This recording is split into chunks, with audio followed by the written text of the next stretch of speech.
Show your gratitude to your best customers with an RGB Matrix tip jar.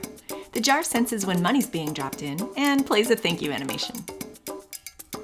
Assembly is easy with the Adafruit Matrix portal. The board plugs right into the back of your RGB Matrix. No soldering required.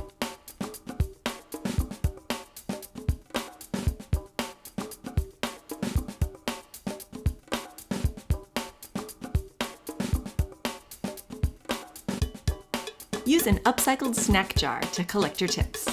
Find one that fits well with your RGB Matrix. Adafruit has lots of sizes available. Add a time of flight sensor inside the lid to sense when someone's leaving you a tip and trigger the animation.